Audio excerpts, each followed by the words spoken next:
Good morning, ladies and gentlemen. Welcome back to this Monday morning with Business Coach Malloy with a fresh new episode of Power of Five. And to all my friends from Maharashtra, especially Maharashtrians all over the world, wish you a very happy 𝘁𝗵𝗶𝗀𝗏, which is coming in tomorrow. And may this day bring new things into your life, and may you get out of all your challenges and look at this world as full of opportunities. Today, based on inputs that I've got from a few of my viewers, and I keep on getting a lot of them, and I ardently invite you to write to me. Uh, Today, I'll be talking in terms of that big hawa that exists in everyone's mind, and that word is called as debt. Now, the truth of any business is that no business in this world has been able to come up without a significant contribution of debt. You need to take loans. You need external money. None of us, or many of us on this planet, do not come with a huge family wealth which will help us sustain our business. And as we exponentially grow our business, as we scale up our business, the need for more money to manage our cash flows come in. Now, following so one is debt, and the second is debt trap. Now, falling into a debt trap because of a business venture which is not taken off unsuccessfully is not unheard of. And we've seen large businesses fall by the way because they took exorbitant amount of debt and they fell into the trap of NPA. The bigger question, however, is how to come back after managing debt, and most importantly, how not to fall into a debt trap. Now, one of the most troubling times in an entrepreneur's life is when there is debt in the business. And I always say this, when you lose money, you not only lose money, you lose confidence. You are constantly looking over your shoulder, you're angry, you're blaming everybody around you and yourself for the situation that you have landed up in. And it is a truth that most businesses have a significant amount of debt, either through term loans or through ODs or whatever. But that is debt. And as bills start piling up, as inflows get reduced because of high AR, you cannot allow bills to pile up, so you take in some debt. This is why it's essential to be intentional with paying off your business debts and not following into a financial distress. Overloading your business with debt can lead to cash flow challenges, which will be difficult to recover from and ultimately business failures. Today, I'm going to talk in terms of the 5 ways that you can look at how can you manage debt better. Now, that is first is accepting that situation that I'm in debt. And most business owners, 99.99% of the business owners in this world has some kind of debt or the other. So let's accept the situation that we will be in debt, we will need funds, and we will, for a significant amount of time in our businesses, and maybe perennially, we will always have a debt on our books. There's a huge difference between knowing that you're in debt and accepting that you're in debt. You just need to accept that you will be in debt, you are in debt, and it's absolutely fine to be in debt. So there's no point of big escapism or trying to avoid the situation. But the fact is, a lot of people, when they are in debt, they start blaming themselves. Now, if you went into debt into your business, you're not a criminal. You did not use the money for your personal joy. There's a small percentage who would have used it for personal joy, but a majority of entrepreneurs who have come into business, they have not taken debt to get into personal joy. So hence you're not a criminal. So stop blaming yourself and start forgiving yourself first.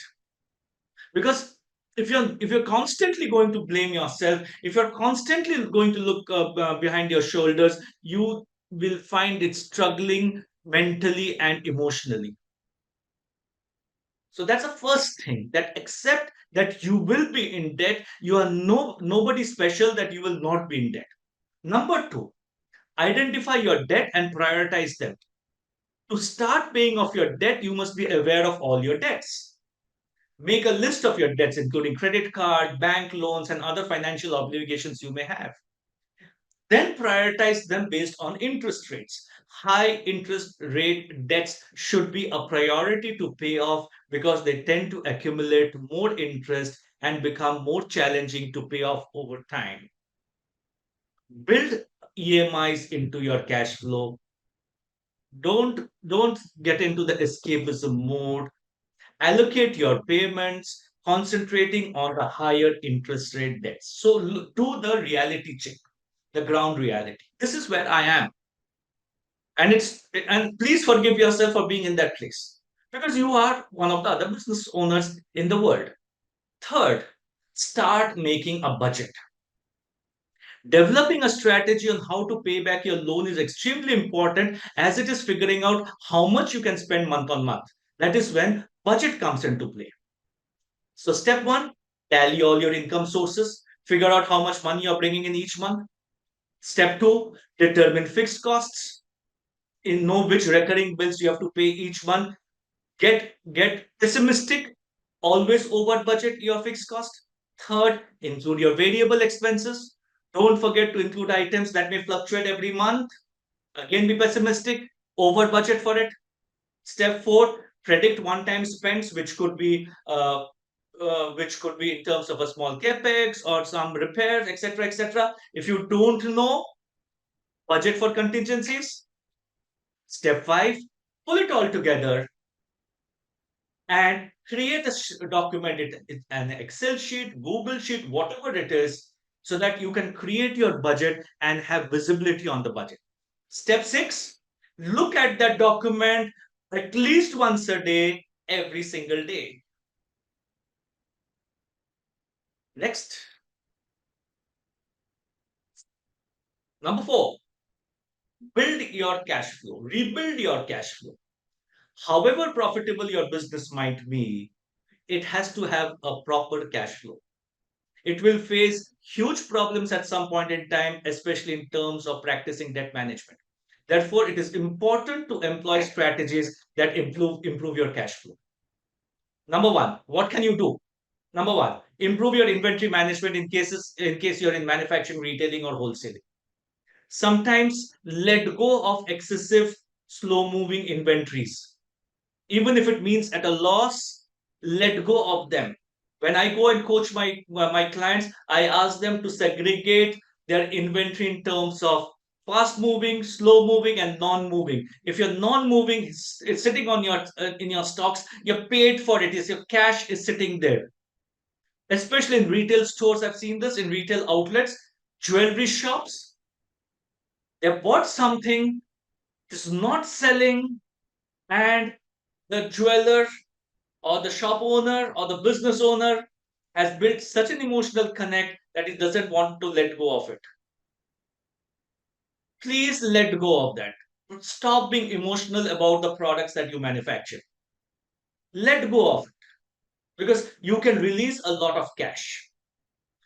Ensure that the payment and invoicing of your products and materials happen on a timely basis. Again, a big challenge in many cases. You sell, but you don't invoice.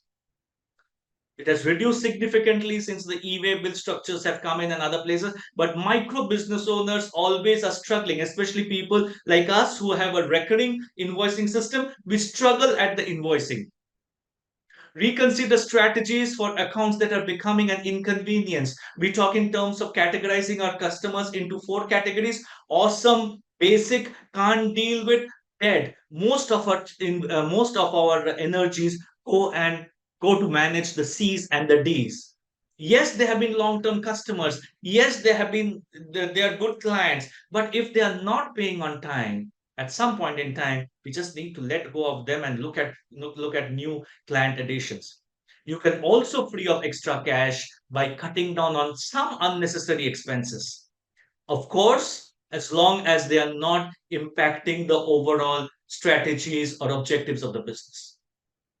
Number 5, which is the most critical, implement robust account receivable process. If it means hiring a person to manage it, please get it. Ensuring a robust collection process in place makes all the difference when managing customer payment, setting up timestamps for various types of communication such as emails, letters, phone calls. Make a clear plan of action on to follow up on these payments and to intimate your staff and about the same so that the entire team has a clear idea. You have to personally contact your late paying customers and request them to make the payment. Don't be don't get into the mode of should I remind my customer regularly. Please do that. And when you're doing these meetings and when you're doing these calls, please confirm a date of payment. The bottom line is, while it may seem overwhelming to manage your debts effectively and run a successful business, small and consistent steps will ensure that stability. If you're taking a new loan to pay off an existing loan, consider how it may affect your finances. I know of a lot of people who change the loan, the term, the interest rates from a short tenure to a long tenure, which is great. But look at it with a magnifying glass and ask this question that why am I doing this? To cover your liquidities, you might take a loan against collateral such as gold or property. Remember that another unpaid loan might result in loss of property or deterioration with your friends and families. Create a money discipline. Your entire organization should be built on a money discipline. Stick to it no matter what. The problem is not about falling into a debt trap. The bigger question, again and again, ladies and gentlemen, is to come out of debt and manage debt and ensure that you don't fall into a debt trap. Debt will be there. You need to manage debt. Just ensure you don't fall into a debt trap. Thank you so much for your time. Wish you a very happy Monday. Wish you a very happy week ahead. And I shall see you on the other side next Monday, same place, same time. Till then, have a fantastic week. And again, a happy 𝘁𝗵𝗶𝗴𝗀 to all my friends who have some linkages to Maharashtra. Goodbye and take care.